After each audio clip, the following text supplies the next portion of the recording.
Yes, sir. All right. All right.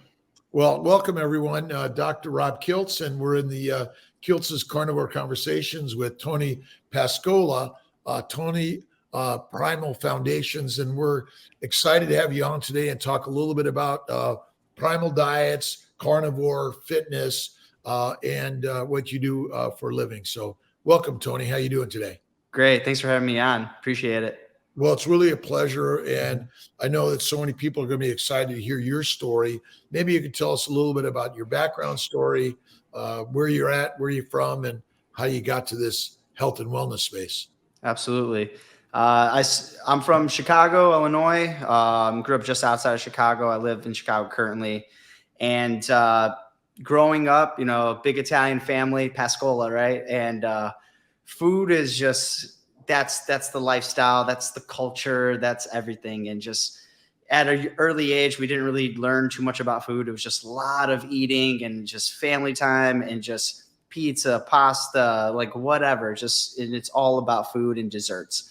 So at a young age, I was really heavy. I mean, I was shopping in the Husky section back in the day for pants and things like that. And I just always would eat and snack and things like that. And I got to a point about like 7th or 8th grade where I was like, I need to do something. And I would just start running and working out. And back then there's no YouTube. Like you can't YouTube what workouts were back then. So it was just trial and error, thinking of like strength training and putting things together by myself.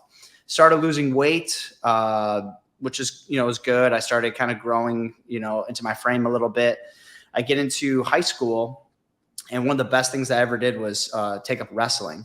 And I just loved it. It was such an amazing sport. I ended up coaching it later in life. But that exacerbated my, this whole thing with food. And I was just cutting weight and eating wrong things and then just like running it off and dehydrating myself to make weight. And it wasn't a sustainable thing. And I just never learned how to really eat nutritional good food and how to manage.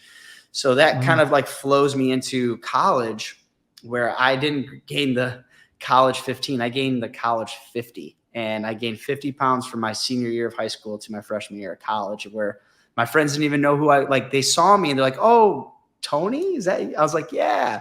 I was like, I got to do something, because I am, probably the heaviest I ever was. I was 230 at the time. And wow. To put that context, I wrestled at 160 pounds my senior year. So It was, I gained a lot of weight. 5'6" and 3/4. Yep. Okay. Yeah. So I was going to college. I started running more, started lifting. I was getting better at eating, but I would yo-yo. Back up and down, and I always worry about my weight. And then it's just that wrestling thing too, of I was stepping on the scale every day, just checking my weight. Where am I at? What's going on? Oh, I might not have to eat that much today because I'm a little heavy right now. And I just could never win that battle. And the battle was always, hey, just eat less, move more, eat less, work out more. And that's what I kept doing. And it just wasn't sustainable for me. So I went to school to be a PE teacher, and that's my main gig, is being a PE teacher in Chicago. And just outside of school, I finished all school, and then I was working on the south side of Chicago, and there was this one gym called Monkey Bar Gym Chicago, and it's all functional fitness. It's my first introduction to kettlebells.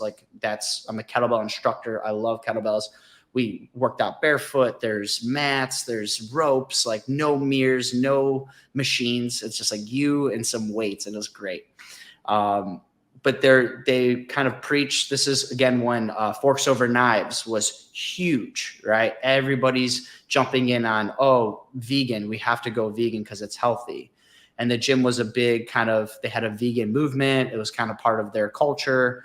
So we all jumped in 2 feet. We're going vegan. And at first it was great. I lost weight. I felt good. But there became a tipping point where I was just constantly eating because I wasn't full. I wasn't satisfied. And then I started having health problems.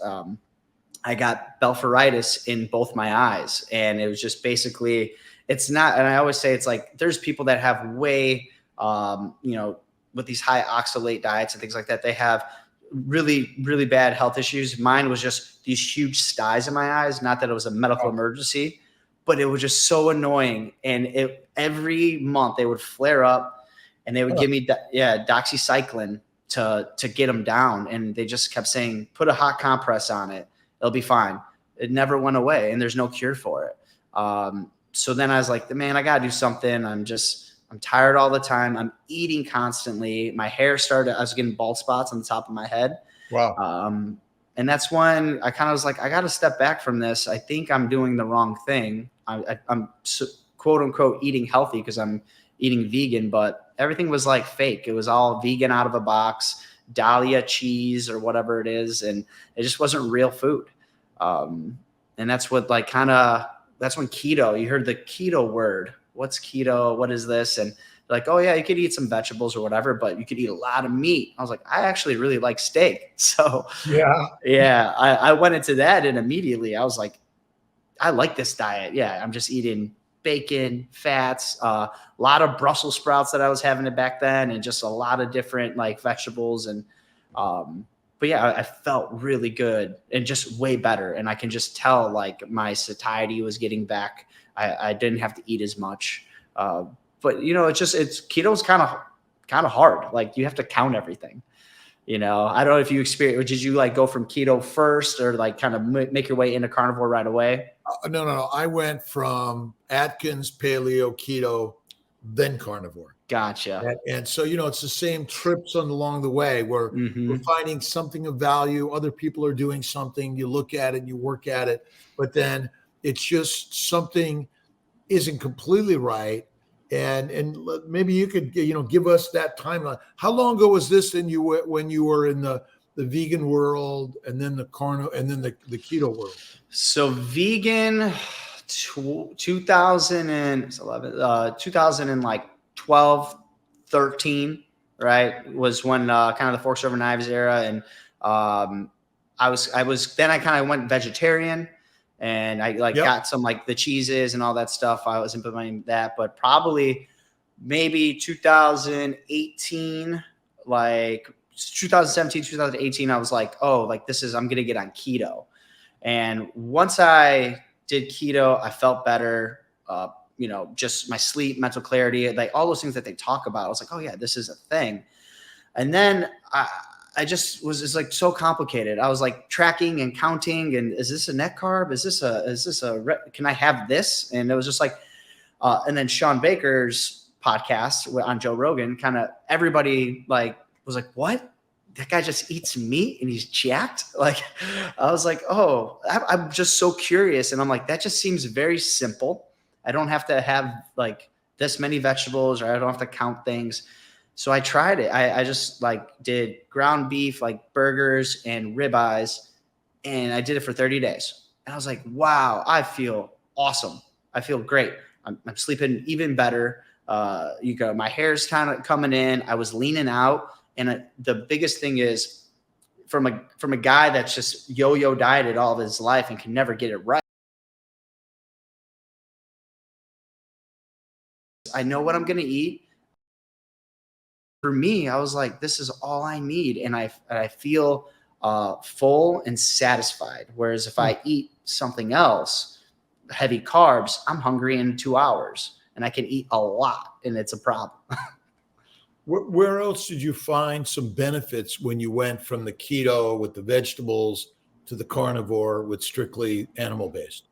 That I would say the blepharitis in the eyes, that was like the big telltale sign. Like once I was 30 days, it just so happened that I was like, hey, I haven't had to go to the doctor in a little bit and get, doxycycline. That's so weird. And then it never came back. Every once in a while, if I like eat something like out of the box or something weird, like I kind of get a little like feeling in the bottom of my eyes, like it's going to come back, but it never has been full blown. And I'd never had these big styes. I mean, it's been 3-4 years since I've had them. So that was a big one. As well as, and we talk about a lot, is this mental clarity. Yeah. You know, that brain fog. It's weird. And people, and you might have this same situation where I look back on how like I just felt like physically and mentally. I can't remember like not feeling as good as I do now. And I look back, I'm like, oh man, I was just so used to feeling kind of crappy all the time based on my food. But now I just feel great all the time. And I just never want to go back. So just that, like the pelpharitis in the eyes, and then just like that mental clarity. And then what so had happened was like I segued a little bit once COVID hit. As you know, right, 2019 at the time. We were all locked down. I was trying to eat right as much as I can, but we're all like, oh, this is going to last 2 weeks. And then we're just going to be in the house. So kind of started eating not as good, not as clean, and started gaining some weight. I was working out at the apartment and I'm like, man, I'm gaining weight. You know, when is this going to end? And we were locked down. So for me, once we were starting to get out of the lockdown situation, I had a buddy that had some kettlebells. I was like, hey man, can you meet me because the gyms were closed. Can you meet me at the park? Can you bring your kettlebells? He's like, yeah, because we used to go to this gym together. It was mainly kettlebells. And we'd work out in the park 3 days a week, clean squat press. I would do some running. I'd do some activity. And I started losing weight again, which was like, oh, thank God. But then I had this crazy idea. I had this bucket list. I've always had it. Like, I want to do an Ironman. Like, I always want to do an Ironman. And I've had some friends that have done it. And I was like, wow, that's super awesome. It's like such a great feat. But I was eating back on Carnivore. I was feeling good. I was like, I don't want to change my diet, but let me talk to some coaches. So I started talking to coaches, and then some people were like, no, man, you're going to die. You're going to die. You're not going to be able to do an Ironman without any carbohydrates. And I was trying to find people. And then I found Casey Ruff from Boundless Body and talked with him. And he was like, yeah, you can do all that. And we got to this thing about, and I keep hearing it, fat adapted. And I'm like, what the heck is this? I got to figure it out. Have you ever heard of Zach Bitter? Do you know who Zach Bitter is? I know Zach. I did an interview with Zach a few years ago. Oh, yeah? Oh, he's awesome. Amazing. He's great. Oh, yeah. I listened to him a little bit. I know he put some stuff out there, and I think he has or still has the 100-mile indoor track record. But he talks about low carbohydrates, running on your fat. And so I just was like, let me try to do this, because it's more prevalent now. It's still not popular, but back then, like we're talking 3-4 years ago, nobody was really doing it. Oh, right. Yeah. It's so new. So I started training on the carnivore diet. Like Casey gave me some great advice, and my runs, like once I started getting really fat adapted and went back onto this carnivore diet, like I had like an endless energy supply. My long runs, I'm going 18 miles. I have a water bottle and some electrolytes. That's it. And that's all I needed, because my body isn't fighting against each other, or it's fighting against itself to like get carbohydrates and get glucose everywhere, because you can only store so much in your liver. You're going to run out. But I don't even care if you're like super skinny. You still got body fat. You can run on your body fat. Which I believe we always run on our body fat. Mm-hmm. We never use sugar as energy, which is kind of crazy, because I always say, well, sugar must be converted to fat in the liver in order to be energy for your mitochondria. The question is, what is glucose for? And no one's talking about glycosylation, which is critical for glucose and other sugars to add to a protein in order to make it functional. But it doesn't matter so much. But what we're really finding out is that essentially a full-on animal-based nutrition, you can do anything, it sounds like. Yeah.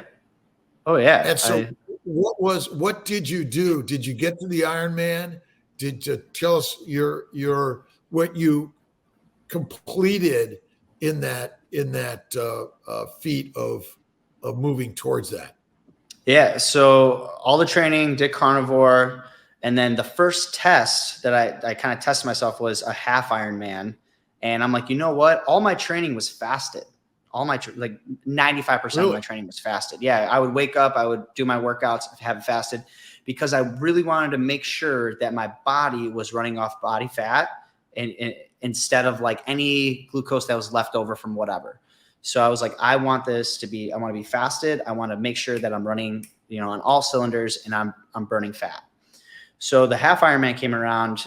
It got delayed by weather. They actually had to cut the bike. So I can't say it was like an official half Ironman, but we swam just over a mile. We did like 20 something on the bike instead of 56, and then 13.1. And I just did all fasted, water, electrolytes.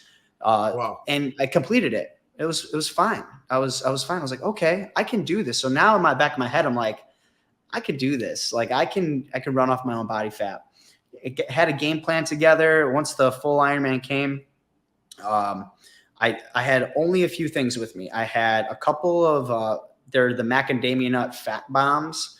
And I had a couple of those on my bike. And then I had like 2 of these UCAN things. And it's just like very low carbohydrate, slow releasing carbohydrates. And it's just more of like a backup, right? Just in case I need something like that. So it's just over 2 mile swim, get out the water, you get on your bike, you're going 112 miles on your bike. And I was in Arizona and I just felt like the hill was not going to stop. It was brutal. Oh, I spent an extra hour on my bike because the wind was so like head on. We had like 23 mile an hour headwinds. And I was just like in Arizona, it just goes like this. It's not like you get a break. You just keep going up, right. up, and then you go down. And we're going like 32 miles an hour downhill because it's just the wind's at our back. And it was a tough, talk about like, I almost broke. I was like, I have to do this 2 more times. There's 3 loops. I had to do it 2 more times. And it was really tough. I've never been that close to quitting anything. And I was like, well, if I make it up the hill 1 more time, I'm going to be an Ironman. Like I just got to make it up 1 more time on the bike. So I made it up there, and in the process, I had like 2 fat bombs, which, not even, I think they're like 15 carbs a pop. Come down, get ready for the run. And I started running. You got to do, 26.2 miles. As I'm running, I had 1 UCAN and I think like water, electrolytes, and that's pretty much it. So I had under 100 carbohydrates, and like it took me 15 hours to complete this race. And within 15 hours and all that, all the distances that I was doing, I didn't really need that much. And the telltale sign for me, and this is the moment I actually wanted to get into like this space into coaching. At the end, we all got our medals. There's like a tent. There's some food in the tent. And this one lady is just complaining about her stomach. And she was just like, oh my God, if I look at food, I'm going to throw up. I've had so many gel blocks. How many gel blocks did you have? I go, none.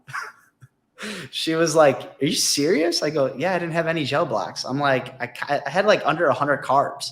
And mind you, there's coaches that wanted me to have 100 carbohydrates per hour of the race.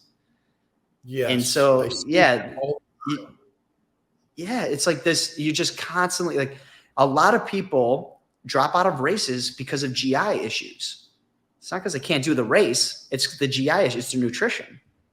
So I've always said that our best time to eat is before we rest, not before we go on the race, and certainly not during the race, because the GI tract is meant to digest at rest anyway.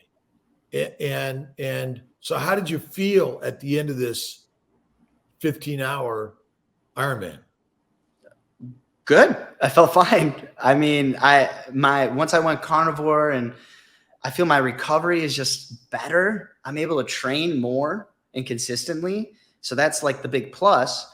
And then I had a little hamstring issue. Like those are just tight. It's just because we're on the, the aero bikes with the aero bars, and it's just a bad position. But other than that, sore hamstrings, but that was it. I felt completely fine. I didn't have to change any of my nutrition. I could have like ran the next day if I wanted to. Wow. And that's a big testament to just, my body being super efficient.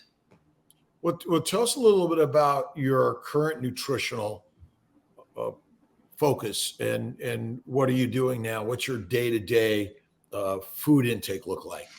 So my day-to-day, it may change a little bit, but more than not, it's going to be ribeyes. I'm going to have about 2 pounds of ribeye, and that's like my favorite. I'm going to have 2 pounds of ribeye, whether I do it in a cast iron and, on the stove, or I do it on the grill.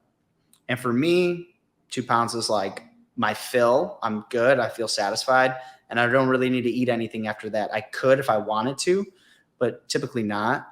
If I do 2 meals a day, it will be like eggs. I think I went a whole year without eggs. I just wasn't thinking about it. And now I'm like, maybe I should just have some eggs, because eggs are this, like, basically nature's like multivitamin at this point. Like, it's got everything you need. So I was making like a half dozen eggs and then like 1 ribeye, and I was having that like steak and eggs for breakfast, sugar-free bacon. So I'll have like a smaller meal. Like I don't like breakfast. I just have coffee, maybe some organic heavy cream. And then I'm good for most of the day. If I have 2 meals, it'll be eggs in the morning with maybe some type of meat and maybe a steak later. Or I'll do a ribeye with ground beef, like an 80-20 or 85-15. And I don't really veer off far from that. Like, do I put hot sauce on eggs if I go to a diner with friends? But I ask them, I'm like, can you make it in butter, please? And they're like, yeah, you want this in butter? I'm like, yeah, fry it up. But I'll have like hot sauce or fruit every once in a while. And I think, and if fruit is the one, it's like, we have like these carnivore camps. Like, it's either you're meat based and you have fruit, or you're no fruit. And I'm like, you can have a foot in either one. I have to abstain from like too much, because I just love it and I'll keep eating it. I'll eat a whole bushel of bananas without even blinking twice. So if I'm at a birthday party and there's cake or whatever, and I'm like, I just don't want to have that. Fruit for me, in moderation, is a good option, and every once in a while. And I think, you do the keto or the Kiltz's ice cream, right? So how does that work? I got to figure out what is in the Kiltz ice cream. Well, so amino acids from proteins and simple sugars from carbohydrates metabolize the same way, because they go to the liver and they convert to fat. So it's kind of a crazy concept, but the ice cream is mostly fat. It's got your eggs, which have your fat and proteins, a little bit of sugar, very little. And then I add a little cane sugar with a little bit of vanilla paste or bean. And because a little bit of sugar is not so different than a lot of protein, the way it's metabolized. Okay.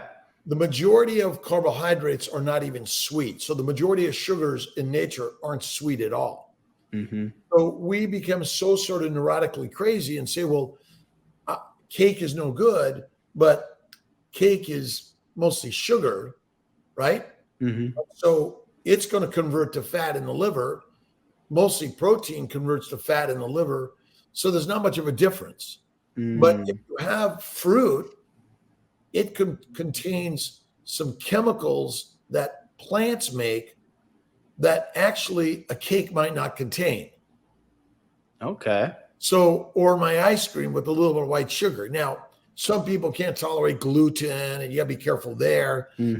I would say that 95% carnivore and having some fruit or honey or some Kiltz's ice cream or cookie cake from time to time, it's not the killer, right? In our lives here, and that's why I think the carnivore world is, if you're mostly carnivore, but some people like Sean Baker are like, this is it, or Anthony Chafee.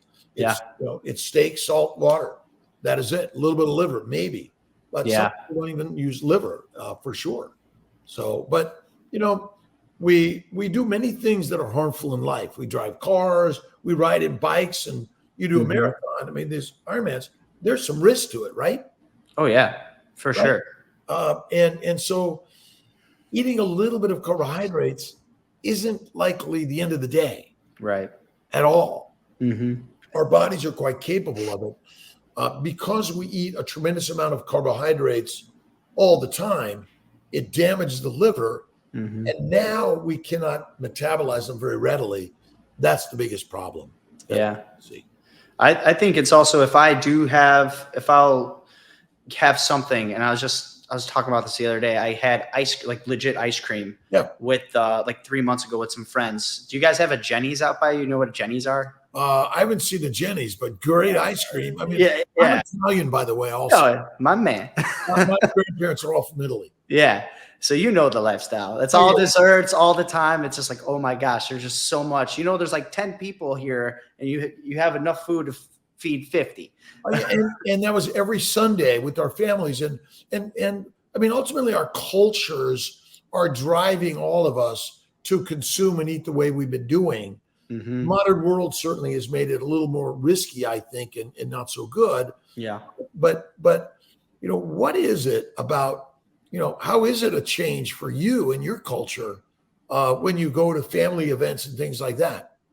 It's very weird because like everybody knows I just eat meat now. So it's kind of like they pre-plan for me, which at first they're like, no vegetables, no asparagus, you know, you don't want a panzerotti, you don't want none of that. I said, no, I'm good. Focaccia bread. No, I'm like, no, I'm okay. And they just thought I was weird. But they see like my results. Like and again, now, remember I told you I was getting up to like 230. I'm 185 pounds now. Wow. And I'm stronger than I've ever been in my entire life. So they see, for example, we went out to, did a family gathering in, we were in Nashville first and then Gatlinburg, Tennessee. I think that's it. We went there because they want to do like rent a cabin, all kinds of stuff. So before anybody even got up, like I did 10 miles and that's when I was doing a lot more endurance training. I knocked out 10 miles. I come back, make coffee, whatever. They're like, where'd you go? I was like, I ran. How far'd you go? They're like 10 miles? Really? And I'm like, they're like, did you eat anything? I'm like, no, I'm good. I'll wait till you guys will eat later. But when we order food, they like go out of their way to make sure like, hey, is there an option for Tony? Because we know he only eats meat. You know, we're going to order these from this rib place. And now ribs are not like, because they're lathered in like all this sauce, but I mean, they're trying. So sure. one of the nights they like, oh, we're going to get barbecue. And then we just everybody had barbecue. It was awesome. But sometimes I get side eye looks, but now it's like, I've been doing it for so long. It's just, they've kind of accepted it. And I just kind of try to abstain from the cannolis and the, you know, cannoli cakes and all the cookies and everything. But I was going to say with the ice cream thing. Yes. I had ice cream 3 months ago. To me, I think this is like, it's a good thing. It's a good thing because when I go off my diet, I learn very quickly that I'm not supposed to be eating that. I do not feel good the next day. I have like a headache. I feel like I'm hungover, like when drinking all night or something. And to me, it's like, okay, now I know I'm not going to have that for a very long time. So for me, like if I go off and I have like something that I shouldn't be having, my body's like, no, man, you got it. Let's get back on it. Are you finding that in your community that you're in and or with your family, there are more and more people that are open and interested in the story, and you're finding more and more people that are moving into the carnivore space? Yes. I like to think, and this is why I'm podcasting more. I'm branching out more. For a while, I'm only affecting my community, like the close people around me and just my circle. I had one friend who suffers from gout and he follows Paul Saladino and he follows Sean Baker. And he goes, I know you're doing this. Like, can it help with it? I'm like, yeah, gout's inflammation, man. I was like, why don't you want to try this for like 30 days? And he goes, I don't know. I think I just need vegetables. Right. I was like, and his doctor says, no, don't eat meat. And so I was like, hey man, if you try for 30 days, the worst thing that's going to happen is you're going to have 30 days of good food. I'm like, so what's the difference? I'm like, you've tried everything, medications, all kinds of stuff, give it a whirl. And his flare-ups went away, but when he goes off the diet, they come back. So it's just one of those things where a lot of people are interested in it. A lot of people, everybody has a different type of an issue, whether it's they want weight loss, whether it's they have an autoimmune issue, whatever, and they're hearing this like from other people. I cured this by doing, you know, an elimination diet, a lion diet, carnivore. And it's just getting more popular and popular. It's now being pretty accepted. Now, people come to me all the time, my friends and like people in like my work, like, hey, you're the guy that eats the meat, right? I was like, I have a name, but yes, that's me. And they're like, what do you think about that? I'm like, yeah. And I would say a lot more females too are getting on the diet, which is awesome. And I know that that's something that you are like, that's kind of like where you navigate and help people, right? Well, it is interesting. And help people, right? Dr. Rob Kiltz, another beautiful, spectacular day. And I just want to send thanks to all those for watching the newest episode of Carnivore Conversations. Be sure to follow us on Spotify, Apple Music, and other streaming platforms to gain access to the full 1 hour episode. And don't forget to like and subscribe for more to come. God bless.